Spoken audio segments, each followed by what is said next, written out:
وسالم الجمع تزكي وملهكه كالمؤمنون أولو التصديق للرسل. وفي المثنى وما جراه كل ألف والنون بالخمسة الأفعال فانتسل كيفعلانهما أو تفعلون بتاء أو بياء والأنثى تفعلين كله. والنسب بالفتح أو بالكسر أو ألف أو ياء أو حذف نون رفع في الأول.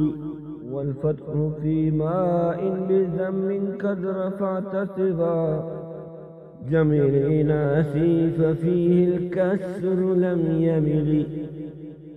والنسب في الخمسة الأسماء نب ألفا كيا أخانا التبع العلم والأمل.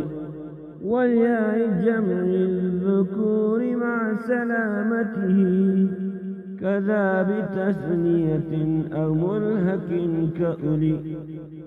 والهفظ بالكسر أو بفتحة وبياء فاكسر لما ثم رفع سالم العلل. وإن تجد علة للصرف مانعة فالفتح عوز كإبراهيم تعتدل. واللفظ بالياء فيما قد نسبت بها كذاك في الخمسة الأسماء كذي الخول. والجزم في الفعل بالتسكين وثم ألب أسفل لنون خلت أو أخرف العلل. سكن مزارع الفعل سخ آخره وهزفك النون مثل النسب لا تتل. والنحو يدعو يرى يرمي إذا جزمت فاحدث أواخرها تسلم من الخلل.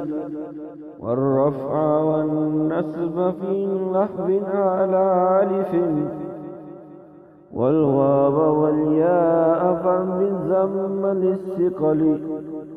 وعلة الاسم إما الكسب نحو فتى أو نقصه نحو راكد ذروة الجبل. وفي الفتى الحركات كل قد نهيت فالفتح خف على ذي الياء وهو جلي. ونوع الجميع على ما كاد أضيف الياء ذي النطق نحو رفيقي صالح اليعمل. منكر قابل الخيس أكثرت التعريف نحو غلام فارس رجل. سواه معرفة كهم وزيد ولي وذا المهلا بألأذف لها وكلي.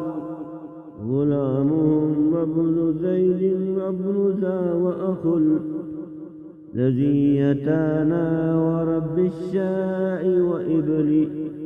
والرفع أبوابه سبع ستسمعها تتلى عليك بالوصف بالعقول جلي. الفاعل اسم لفعل قد تقدمه كجاء زيد فكسر يا أخ العدل. ونائب الفاعل اسم كان منتسب فصار مرتفعا للهسف في الأول. كنيل خير وسيم الشهر أجمعه قيل قول وزيد بالوشى تبلي. المبتدا نهر زيد قائم وأنا في الدار وهو أبوه غير منتسل.